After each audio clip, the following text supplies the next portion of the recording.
10 Asian horror movies that you need to watch. If you haven't seen my buddy Stoney's video, go watch it. I posted it below, and also give him a follow because he's cool as fuck. I agree with all the movies on his list, but I am a die-hard Asian horror fan, so here are some more Asian horror movies that you should watch, in addition to the 10 from his list. First up, The Call from 2020. This is a South Korean horror movie, and I actually just watched it this week, and this is what inspired me to make this video because holy shit, I fucking loved it.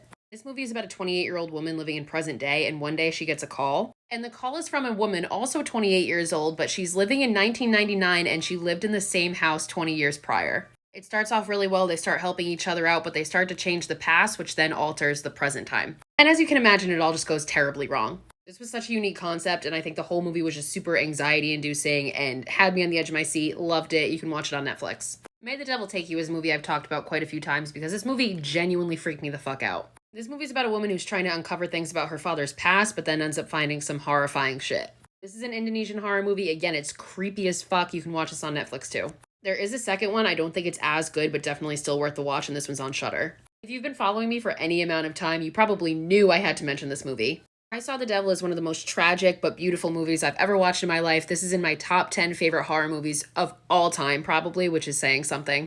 This is a Korean horror movie about a man who's playing a game of cat and mouse with a serial killer who murdered his fiancée. This is usually referred to as one of the more disturbing horror movies, so definitely be warned, but you can watch this one right now on Amazon Prime. I promise you it's worth it. If you need trigger warnings, A, don't watch this, B, check them on all these movies because Asian horror does not play around. The Wailing, another Korean horror movie. Korean horror is honestly just superior. This one's about this police officer investigating this mysterious illness that's causing people to murder their whole families. This is another one that is genuinely creepy as hell, super unsettling. You can watch it for free right now on Tubi. Every time I bring this movie up, people want to fight me on whether or not it's a horror movie. I don't care what you think it is. Any opportunity I have to talk about this movie, I'm going to take it. This is another Korean movie. It's from 2003. It has an American remake, which is trash. I genuinely think this is one of the greatest movies ever made. I finally watched it recently after not being able to find it for the longest time, and I'm so glad I did. This is like a revenge movie about a guy who was held captive for 15 years and he has no idea why. So he's trying to unravel that mystery, but also takes revenge against the people that held him captive.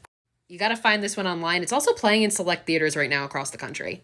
Speaking of revenge movies, this is one people might not consider a horror movie. I guess it's more of a thriller. Either way, it doesn't matter because it's good as fuck. So people usually talk about Lady Snowblood as being the influence for Quentin Tarantino's Kill Bill, but the main actress in this is the same main actress in Female Prisoner Scorpion. So Kill Bill is really just kind of a ripoff of her work because if you watch this, you will undoubtedly see the parallels. Down to the fact that Tarantino uses the same music that is in this movie. Not hating on Kill Bill, still love those movies, but if you are a fan of that, I promise you will love this. This is a whole series. It is a bit more violent and disturbing than Kill Bill. The whole series is on Shudder. Moving on to Battle Royale. This movie is so brutal and so gruesome, and I fucking love every minute of it. It's basically Hunger Games times a million. And you can also watch this one for free on Tubi.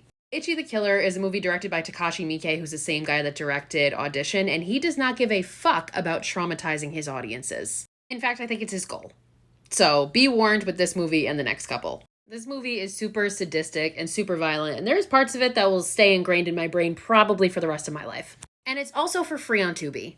Three Extremes. This is an anthology of 3 shorts directed by 3 different directors. One of those directors being Takashi Miike, another one of those directors being Park Chan-wook, who directed Oldboy. And despite the fact that those two created some really disturbing fucking movies, I actually think the most disturbing segment of this movie is by Fruit Chan, which is Dumplings. Dumplings was actually made into a feature-length movie by the same director. I have not even had the balls to watch it yet because of how badly the short fucked me up. I watched it years ago and I will literally never eat a dumpling again in my life. Also for free on Tubi. A lot of these movies on here are not for your everyday casual horror fan, and this one for sure is not. If you are not a more seasoned horror watcher, I would for sure not watch this movie. Takashi Miike's imprint is one of the most disturbing pieces of cinema I have ever watched in my fucking life. He was actually asked to do a segment for the American show Masters for Horror, and they thought that it would be a good idea and that it would be something that they could show on American television. They were wrong, and it actually got banned before it was even shown. You can watch Masters of Horror on Tubi, so you might be able to find it there. It's season 1, episode 13, but again, be warned, I will never forget this movie, in maybe not a good way.